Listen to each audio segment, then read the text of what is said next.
बहुत समय पहले की बात है। पार्वती माता स्नान करने जा रही थी। उन्होंने अपने खुद के शरीर के चंदन मिट्टी से एक प्यारा सा बालक बनाया और उसमें जान डाल दी।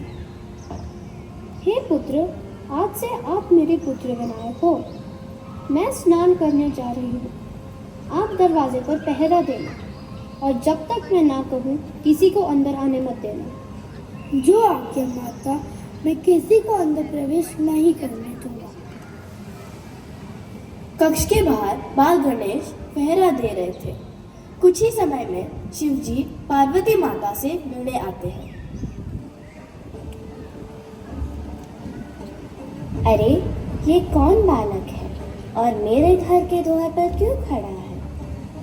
रुकिए जजमान, आप कहाँ जा रहे हैं? तुम कौन हो बालक और मेरे घर के द्वार पर क्यों खड़े हो? अपना परिचय दो। मैं माता पार्वती का पुत्र विनायक हूँ। मेरी माता ने मुझे आदेश दिया कि जब तक मैं ना कहे मैं किसी को अंदर प्रवेश ना करने दूँ। आप कौन हो? मैं स्वयं शिव हूँ। तुम मुझे नहीं रोक सकते। माफ कीजिए प्रभु, मैं अपनी माता के आदेश का उल्लंघन नहीं कर सकता। बालक, यह हट छोड़ो और मुझे अंदर प्रवेश करने दो। क्षमा करें प्रभु। मेरे धैर्य को चुनौती मत दो पुत्र। मेरे लिए मेरी माता का आदेश सर्वोपरि है। आप अंदर नहीं जा सकते। इतनी हट, इतना दुस्साहस कि तुम मुझे अंदर प्रवेश नहीं करने दोगे। मुझे क्रोधित किया। अब इसका परिणाम तुम स्वयं भुगतना। शिवजी क्रोधित होकर चले जाते हैं। नंदी, शिवगण और सभी देवगण बारी बारी बाल गणेश को समझाने और द्वार से हटाने का प्रयास करते हैं, परंतु बाल गणेश सभी को परास्त कर देते हैं। तभी शिवजी अत्यंत क्रोधित हो उठते हैं और अपने त्रिशूल से बालक का सर धड़ से अलग कर देते हैं। ये कैसा शोर है? क्या हुआ इधर? नहीं! अरे विनायक, पुत्र विनायक, क्या हुआ तुम्हें? पुत्र विनायक, ये क्या किया आपने प्रभु? आपने मेरे पुत्र का वध कर दिया। ये घोर अनर्थ किया है आपने। मेरा पुत्र निर्दोष था। वह सिर्फ मेरी आज्ञा का पालन कर रहा है। आप इसे पुनः जीवित कीजिए, वरना मैं सारी सृष्टि का सर्वनाश कर दूंगी। यह सुनकर सभी देवगण माता पार्वती से क्षमा मांगते हैं और शिवजी से याचना करते हैं। हे प्रभु, आपने क्रोध में आकर क्या कर दिया? आपने अपने ही पुत्र का वध कर दिया। हे भोलेनाथ, आप अपना अहंकार त्याग कर देवी पार्वती का आग्रह स्वीकार करें और बालक को पुनः जीवित करें।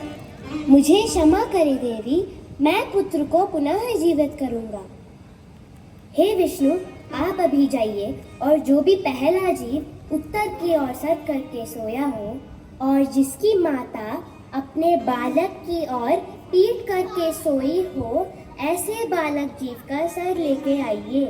जैसे आपकी इच्छा प्रभु। विष्णु जी जाते हैं और उन्हें पहला जीव हाथी दिखता है। अरे, यह तो ऐरावत हाथी है। यह तो श्रापित है। इसका सर उपयुक्त रहेगा। श्री विष्णु ने यह हाथी का सिर काटकर शिवजी को दिया और शिवजी ने बालक को पुनर्जीवित कर दिया।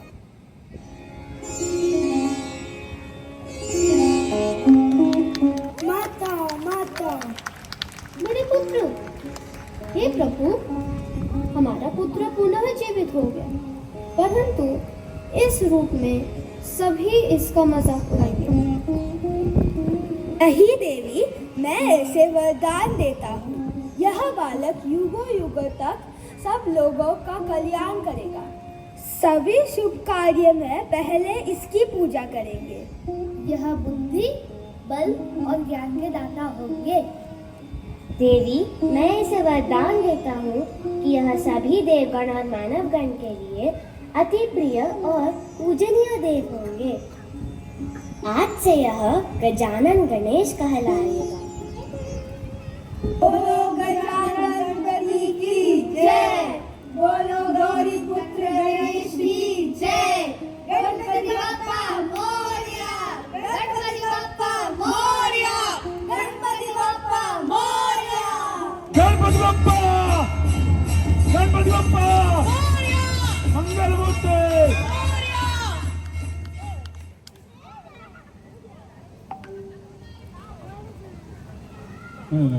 Thank you everyone.